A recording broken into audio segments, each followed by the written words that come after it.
안녕하세요. 봉입니다. 9월 10일 일요일 오전 2시 27분입니다. 오늘은 주말 오후인 만큼 평일에 길게 얘기할 수 없었던 이것저것 꼭 백그라운드 지식으로 알아야 될 거를 방송 주제로 정해봤습니다. 일단 가장 중요한 건 수익이기 때문에 재건주 나온 뉴스 한번 후반부에 정리해 드릴 거고요. G20 정상회의가 오늘 끝나는데 이제 투자자도 어느 정도 국제 정세에는 알고 가야 됩니다. 그래서 이걸 간략하게 준비했고요. 이번 주 최대 이슈는 수요일에 발표되는 소비자 물가지수 CPI 발표치인데요. 이 예측치와 함께 전망을 설명드리고 국제 유가 그리고 15년 전 그리고 현재 미중 관계의 변화가 가져올 결과 라는 주제로 방송을 녹화하게 됐습니다. 재건조 정리된 부분은 후반부에 할 거고요. 일단 오늘 꼭 백그라운드 지식으로 알고 가야 될 거를 한번 설명드릴게요. 15년 전에 중국과 미국은 파트너십 관계였어요. 그래서 미국 같은 경우는 중국을 생산 기지로 만들어서 싸게 물건을 공급받았죠. 그러면서 이제 중국을 세계의 공장으로 만들어줬습니다. 그래서 2008년 금융위기 당시에 중국은 부동산 호황과 함께 엄청나게 이제 국가 GDP가 폭발적으로 성장할 때였거든요. 그래서 이때 미국이 금융권의 위기가 왔는데 중국이 미국 국채를 대량으로 사줘서 이때 미국이 위기를 넘기게 됩니다. 그래서 혹자들은 만일 지금처럼 미중 관계가 변화될 줄 알았다면 중국이 미국 국채를 사주지 않았을 거라는 얘기를 하기도 합니다. 그런데 이후에 중국이 일본처럼 너무 경제 규모가 커지면서 미국의 패권을 위협하게 됩니다. 그래서 이때부터 다시 이제 대중국 견제 모드로 미국 정치권의 흐름이 바뀌게 되면서 견제를 시작하게 됩니다. 그래서 트럼프 때도 관세를 계속 부과했고 미국 국민 대부분은 반중 감정을 많이 가지고 있어요. 오히려 북한보다 더 높습니다. 이게 여론조사 해보면 충격적으로. 그래서 약 75% 이상의 미국 국민이 중국을 미국 패권에 도전할 유일한 국가로 보고 있어요. 그렇기 때문에 이거는 이제 중국 업체들이 미국에 너무 많이 진출해서 일자리를 뺏었기 때문이기도 한데 아무튼 지금은 그런 상황이 왔습니다. 그래서 누가 뭐라든 미국의 제1의 도전국은 중국입니다. 현재 미국의 우방들은요, 유럽, 캐나다, 호주, 일본, 영국, 한국 정도입니다. 그래서 이 정도가 지금 미국의 우방들이죠. 그리고 미국은 중국을 손보기 전에 러시아의 힘을 먼저 빼기 위해서 오랜 기간 준비를 해왔고요. 우크라이나 전이 결국 러시아의 침략으로 시작이 됐습니다. 근데 러시아는 모스크바까지 가는데 다 평야지대예요. 그렇기 때문에 이제 모스크바를 직접 타격할 수 있는 그런 미사일 기지가 앞마당에 생기는 걸 싫어했기 때문에 이제 어쩔 수 없이 전쟁을 시작한 부분이 있습니다. 그래서 전쟁 초기에 우크라이나가 예상외로 선전을 했고 이제 노스트림2를 통한 러시아의 천연가스가 유럽으로 공급되지 못하기 때문에 이제 미국의 천연가스와 카타르 거를 수입하기 시작했죠. 그래서 미국이 천연가스가 엄청 매장이 돼 있어요. 그래서 미국도 나름 나쁘지 않았습니다. 이것 때문에 우크라이나전 발발하고 미국 무역 수지가 실제로 흑자로 개선되기도 했습니다. 에너지 비용이 또 높아졌죠. 아무리 이제 수입을 하다 보니까 전에는 싸게 러시아 걸 썼는데 이제 갖다 써야 되니까 얼마나 비용이 올라가겠어요. 그러다 보니까 유럽 기업들이 이제 미국으로 제조시설을 옮기는 현상이 발생했어요. 즉 나름 미국도 이득이 있었습니다. 그래서 우크라이나전 초기에는 미국이 당장 이 전쟁을 멈추지 않을 거란 의견이 우세했어요. 왜냐면 자국민도 아니고 우크라이나 군을 통해서 러시아의 무기와 병력을 소진시키고 있었고, 그 다음에 그때만 해도 유럽이 단일 대우로 미국의 편을 많이 들어줬거든요. 그런데 지금은 아니죠.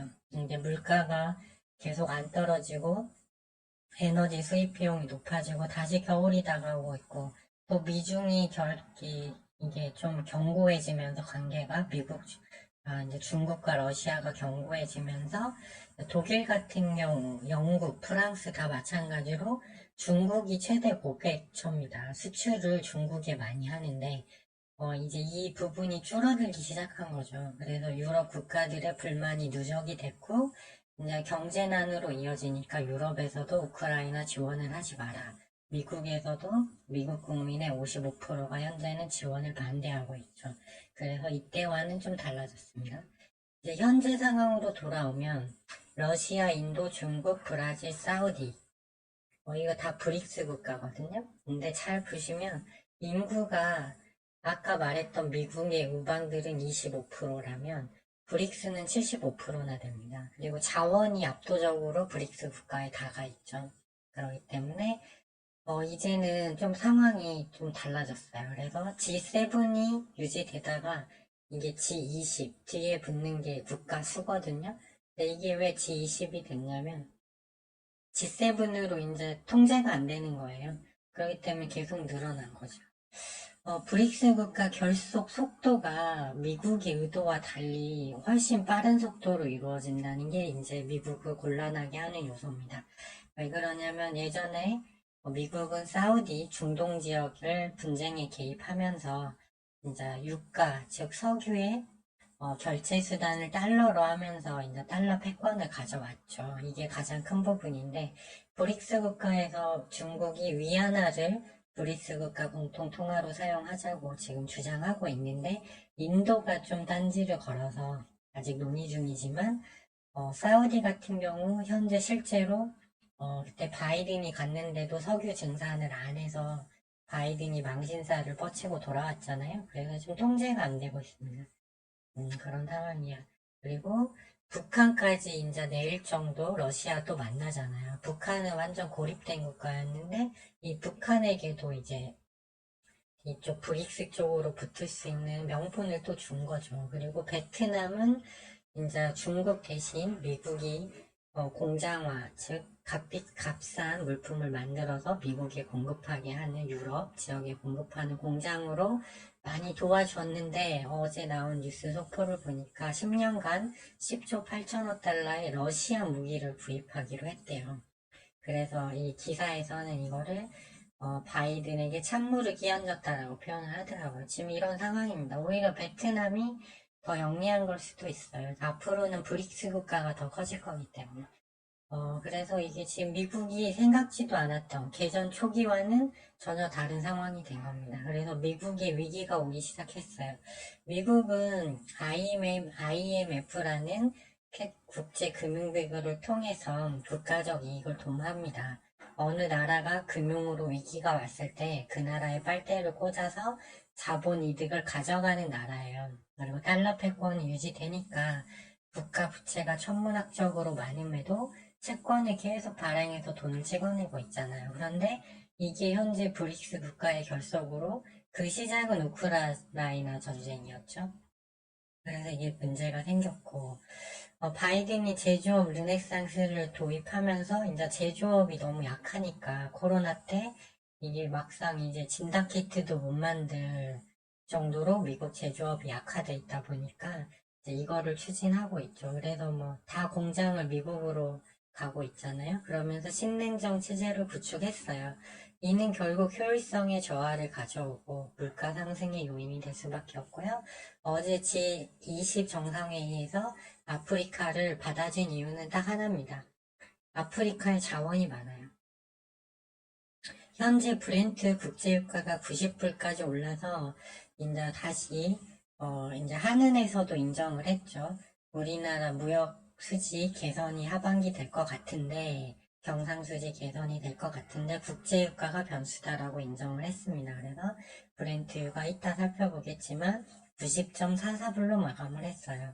그런데 더 문제는 셰일가스가 미국 모래층에서 꺼내는 그런 석원유인데 이게 거의 동나가고 있다고 합니다. 그래서 이제 이것은 이제 미국도 발등에 불이다. 그리고 내년 미국 대선 여론조사 결과 트럼프가 2% 정도 바이든을 앞서고 있어요. 바이든이 아무래도 고령이다 보니까. 근데 트럼프의 정책은 바이든의 정책을 그대로 반대로 가는 겁니다. 우크라이나 전쟁 반대, 그리고 친환경 보조금 삭감, 그리고 법인세 인하, 즉 공화당의 기조는 개입하지 말자 이겁니다. 시장이 알아서 하게 놔주지.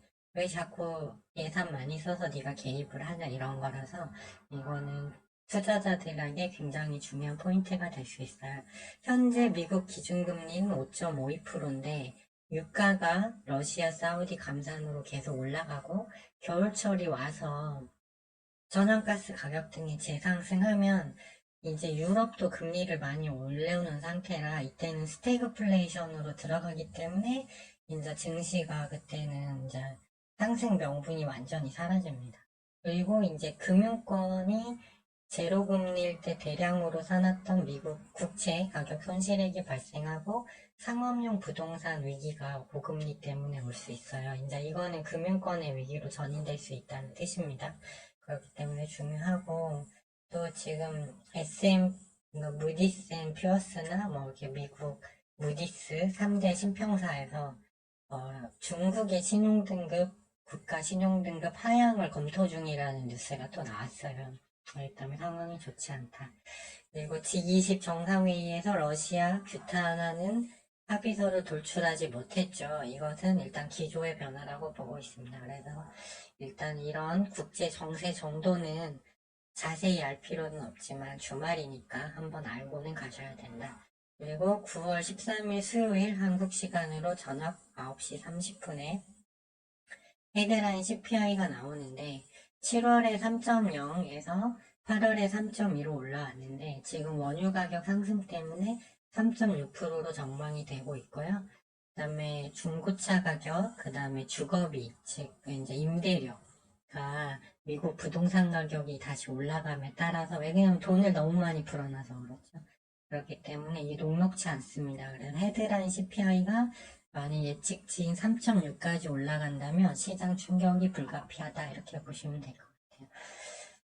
이제 한번 보시면 미국 10년물 국채금리랑 미국 달러 지수가 상승으로 끝났어요. 이날 빠지다가. 그리고 브렌트유도 90.44불로 끝났는데 차트로 이거를 한번 확인해 보겠습니다. 이거는 투자자 분들은 시황은 꼭 알고 가셔야 돼요. 이거를 모르고 가도 뭐 수익은 날 수 있지만 그건 바람직하지 않아요. 보시면 국채금리랑 달러, 유가가 다 아래 꼬리 달고 올라왔죠. 올라온 모습이죠. 그렇기 때문에 나스닥이 상승하다가 보합으로 끝난 겁니다. 비트코인은 아예 올라오지도 못하고 있고 그래서 여전히 장은 녹록지 않다. 그리고 환율이 1336원까지 올라왔어요. 직전 고점이 1445원인데 수요일 CPI가 높아지면 제 개인적으로 1400원을 돌파할 걸로 보고 있습니다. 그러면 국내 증시는 밑으로 이제 하락을 시작하겠죠. 사실상 나스닥을 따라가기 때문에 나스닥 일간 차트만 한번 보시면 이제 이 1월부터 7월간 유지된 선이 깨지면서 이제 CPI가 높으면 이제 밑으로 이 파란색 하향 박스권에 잠길 우려가 있고요. 이 부담감 때문에 30분봉을 보시면 제가 이때 이게 누워 있어서 상승은 좀 어려울 것이다라고 말씀을 드렸는데 상승 시도를 했다가 다시 밀렸습니다. 그래서 30분봉 또 추세도 60분봉이 여전히 하향이잖아요. 21일 평이. 그렇기 때문에 좋지 않고 유가 같은 경우는 달러 같은 경우는 일봉상 아직 과열 시그널도 안 들어왔기 때문에 1400 요 위로 더 올라갈 여지가 있고요. 유가 같은 경우는 일봉상 고점 시그널이 과열 시그널이 좀 들어왔어요. 다행히. 그렇기 때문에 추후에 이거는 서부 텍사스 중진루입니다. 그래서 더 올라갈 수도 있지만 좀 더 올라갈 확률도 있지만 조금 이제 쉬어갔다 올라가지 않을까 이 정도 보고 있습니다. 네, 그러면 이제 이 정도로 하고요. 이제 재건주 나온 뉴스를 보면 일단은 SY가 그때 이제 그 공장 방문 소식으로 해서 일단은 시간에서 잔량이 시간에 매수 잔량이 230만 주로 해서 끝나서 여전히 강할 거라고 보고 있고요. 또 모로코 안타깝게도 또 지진이 크게 일어났죠. 이제 그 부분도 재건주에 좋고 또 G20 정상회담에서 러시아를 규탄하는 그 내용이 빠졌다는 것도 저는 일단 호재로 보고 있습니다. 그리고 중기적으로 시장이 밑으로 내려갈 것으로 저는 보고 있기 때문에 그렇게 되면 이제 과열권에 있는 로봇, 인공지능, 자율주행, 그다음에 바이오, 제약, 그다음 반도체는 먼저 하락이 나와서 제가 전조 증상 같다고 말씀드렸죠. 2차 전지 이런 거 다 못 갑니다.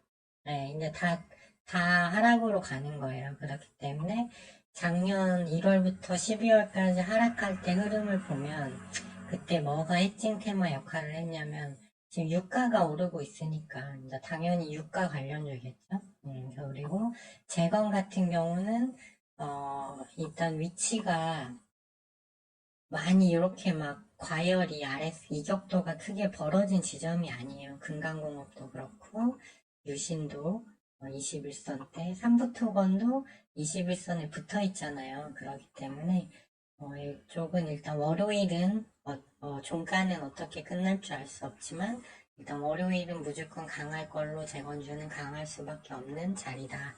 이렇게 보고 있고 이제 수요일날 장이 막 꺾여버리면 재건 쪽도 영향을 아무래도 받을 수밖에 없거든요. 그렇기 때문에 일단은 우리 수요일날 우리 증시가 끝난 후에 CPI가 나오니까 수요일까지는 흐름을 한번 보자. 그러면서 만약 그 사이라도 호재성 뉴스가 하나 나온다면 그때는 장이 빠져도 재건은 또 갈 수 있거든요. 그러니까 현재 재건주 가지신 분들은 수요일까지가 제일 중요하고 만약 그 안에 새로운 뉴스가 나오지 않으면 이제 한번 정리를 하고 다시 포지션을 잡는 개념으로 가졌으면 좋겠고요.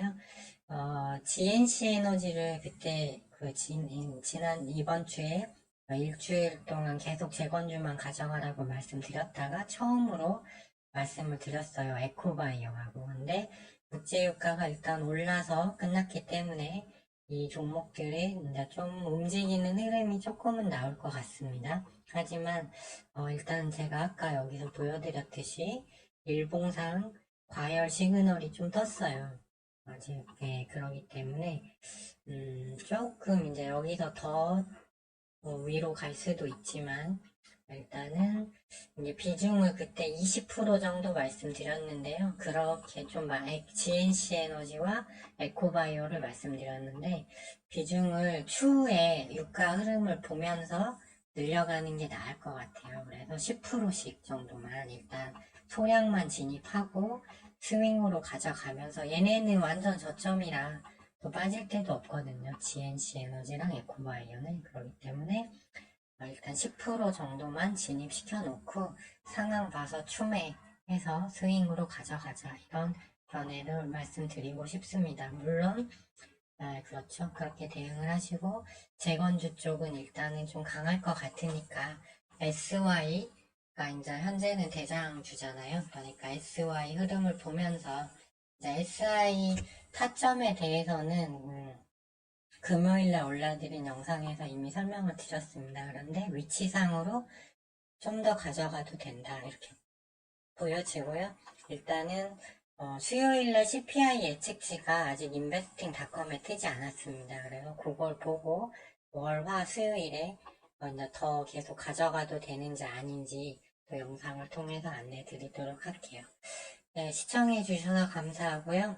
오늘은 주말이라서 좀 영상이 좀 길어졌습니다. 이해해 주셨으면 좋겠고요. 도움이 되셨다면 좋아요와 구독 신청 그리고 댓글 많이 부탁드립니다. 그럼 주말 잘 쉬시고요. 저는 내일 찾아뵙도록 하겠습니다.